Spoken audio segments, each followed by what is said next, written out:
వీళ్ళంతా ఒకటే ఆ ఏజ్కి వాళ్ళంతా పసిపిల్లలాగానే కనిపిస్తారు. 5th క్లాస్ అమ్మాయి నుంచి ఇంటర్ వరకు అంతా we should treat all are equal. అంత చిన్నపిల్లలు పసి మనసులు అన్నట్టే ఉంటుంది. వాళ్ళ అనవసరం ఇన్స్టాగ్రామ్ ఫేస్బుక్లో పోయి మైండ్ ఖరాబ్ చేసుకో వాళ్ళ పల్లవి అయిపోయింది. మొదటి చరణం వీళ్ళంతా 500 అమ్మాయిలు నా దగ్గర చాలా చిన్న పిల్లలైన ఉద్దేశంతో చిన్న పిల్లలు వీళ్ళంతా పసి మనసులతోనే ఉంటారు. కలుషితమైన మనసులు కావు వీళ్ళై అనే భావన నాది. అందుకని నేను సత్యమైన పోస్టర్ పెట్టాను. నేను ఎప్పటికీ అదేనంటావు కట్ట రెండో చిన్న మైన్యూట్ మిస్టేక్స్ ఉంటారు. That is different. But I will treat all students are equally important and ఇది పెట్టిన అందుకే ఈ ప్రాంగణంలో ప్రతి విద్యార్థి కూడా ముఖ్యమైన వాళ్ళు. అందుకే మొదటి చరణంలో అదే రాస్తున్నా. గోగుల్లో పసి మనసున్న లేత పూల వనమము. గోగుల్లో మన దగ్గర అంత పసి మనసులు ఉన్న లేత పూల పిల్లలను చూస్తే ఓ పూల వనంలాగా కనిపిస్తారు. వాళ్ళు వైట్ డ్రెస్ వేసుకున్నారు. ఆ తన్మయత్వం ఆ భావుకతతో వెళ్ళాలి. ఆ భావుకత వస్తే ఆ తన్మయత్వం వస్తే వాళ్ళు చూస్తుంటే అట్లా అనిపిస్తుంటారు. గోగుల్లో పసి మనసున్న లేత పూల వనమము. గోగుల్లో ఇది నేను అలా కూర్చుంటుంటా కదా.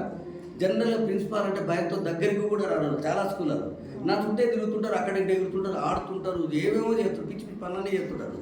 సార్ ఉన్నాడు అనుకో మా ఇంట్లో మా ఫాదరు మా ఫ్యామిలీ అన్నట్టుగా ఉంటారు. కాబట్టి వాళ్ళని చూసి రెండో లైన్ అనుకున్నా.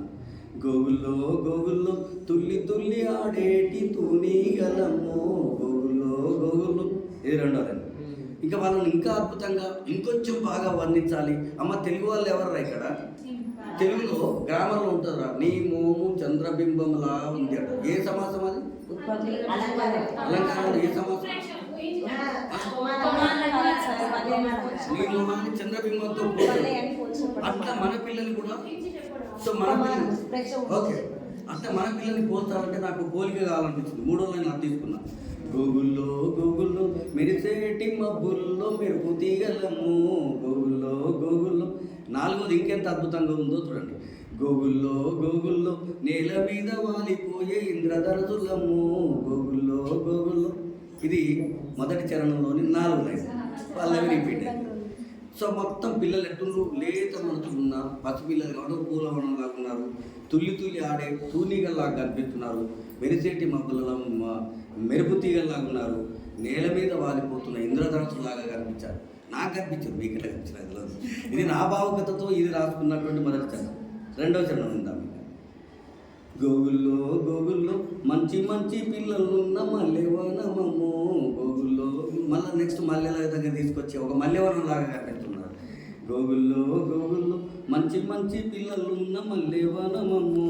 గోగుల్లో నెక్స్ట్ వాళ్ళ పేరెంట్స్ సపోర్ట్ ఫుల్ ఉంటుందిరా. వాళ్ళకు పేరెంట్స్ సపోర్ట్.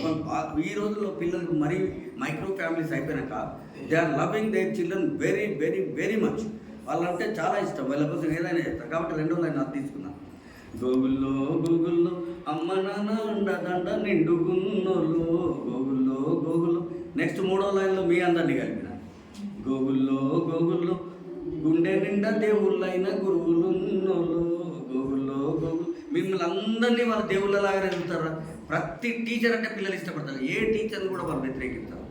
లాస్ట్ లైన్ నా మీద రాసుకుంటే మీ అందరికి కోపం వచ్చి నా మీద యాక్చువల్గా నా మీదనే రాసుకున్నా.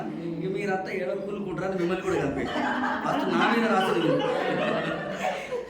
మీద రాసుని వినిపిస్తా. దానికంటే ముందు మీ మీద ఏది ఉంది అంటే గోగుల్లో గుండె నిండా దేవుళ్ళైన గురువులున్నోళ్ళు. పిల్లలకి అందరూ గుండె నిండా దేవుళ్ళలాగా మీరున్నారు. అది నాస్తుంది. పిల్లలు నన్ను బాగా ఇష్టపడతారని నేను అనుకుంటున్నా. బహుశా మీరు కూడా చూస్తారు. కాబట్టి వాళ్ళు మాకు సార్ ఉంటే ఏమైనా చేస్తారని బాగా నమ్మకంతో ఉంటారు. మాకు సార్ పోయినసారి ట్రాన్స్ఫర్స్ అవుతున్నాయి అంటే ఒపీనియన్ బాక్స్లో ఒకటి రాసేసారు. ఎవరన్నా ఉండని ఎవరన్నా పోని అందరు పోని మాకు సార్ ఒకటి ఉంటే సార్ రాసేసారు. పిల్లలు అది రాసేసారు. కాబట్టి వాళ్ళకు నేను ఆ భరోసా ఇస్తున్నా. లేదా నా మీద ఆ భరోసా ఉంది. కాబట్టి లాస్ట్ లైన్ నేను రాసుకున్నది. దానికంటే ముందు మీది వాడి నా లైన్ వాడతాను. గోగుల్లో గుండె నిండా దేవుళ్ళైన గురువులున్నోళ్ళు. గోగుల్లో బతుకురాత రాసే బ్రహ్మలున్నోళ్ళు. గోగుల్లో ఎంజేపీటీ పిల్లలమ్మ వీళ్ళు. గోగుల్లో అల్లల్లో నేరెల్లో ఆటలల్ల పాటలల్ల ఆరితేరినోళ్ళు. అల్లల్లో నేరెల్లో అది అక్కడికండి. నెక్స్ట్ మూడవది ఇండియన్ కాన్స్టిట్యూషన్ తీసుకున్నాను. ఆ పాట రాసినా కూడా కాన్స్టిట్యూషనే ఉంటుంది. ఇది అమ్మఒడిలో కూడా కాన్స్టిట్యూషన్ ఉంటుంది. ఇండియన్ కాన్స్టిట్యూషన్లో ఏమున్నది అంటే పిల్లలందరూ కూడా శాస్త్రీయమైన చదివే చదవాలంటారు. తర్వాత ప్రగతిశీల భావాలు ఉండాలి వీళ్ళకంటారు. మన అందరిలో కూడా పిల్లలతో కాదు దేశ పౌరులందరిలో కూడా దేశభక్తి ఉండాలంట, ప్యాట్రియాటిజం అంటారు. అది ఉండాలని ఇండియన్ కాన్స్టిట్యూషన్ ప్రియాంబుల్లో ఉంది. శాస్త్రీయ విద్య నేర్పాలి పిల్లలకి కానీ అక్కడక్కడ ఎస్ఎఫ్ఐ వాళ్ళ కొటేషన్లు కూడా కనిపిస్తుంది. శాస్త్రీయ విద్య పిల్లలు నేర్పించాలి. సో శాస్త్రీయ విద్య అనేది ఇండియన్ కాన్స్టిట్యూషన్లో ఉంది. ప్రగతిశీల భావాలు ఉండాలని ఉంది. అందరం కలిసి దేశభక్తి కలిగి ఉండాలని ఉంది. ఈ 3 లైన్లు రావాలంటే ముందు ఒక లైన్ అల్లుకుంటే ఆ 3 లైన్లు నాకు ఈజీ అవుతాయి అని మొదటి లైన్ అల్లుకున్నది. ఎగ్జామ్ టైం అయితే పాస్ అవుతుంది. గోగుల్లో గోగుల్లో బుద్ధిమంతులున్న బంతివనమము, గోగుల్లో గోగుల్లో గోగుల్లో గోగుల్లో శాస్త్రీయ చదువులన్నీ చదువుకుంటోళ్ళు, గోగుల్లో గోగుల్లో గోగుల్లో గోగుల్లో ప్రతిశీల భావాలు పంచుకుంటోళ్ళు, గోగుల్లో గోగుల్లో గోగుల్లో గోగుల్లో దేశభక్తి గుండె నిండా నింపుకుంటోళ్ళు, గోగుల్లో గోగుల్లో. ఇది ఇండియన్ కాన్స్టిట్యూషన్ మొత్తం వచ్చిన ఆచరణలో పిల్లలు శాస్త్రీయ విద్య చదువుకోవాలి, ప్రగతిశీల భావాలే కలిగి ఉండాలి, దేశభక్తి నిండుగా ఉండాలి.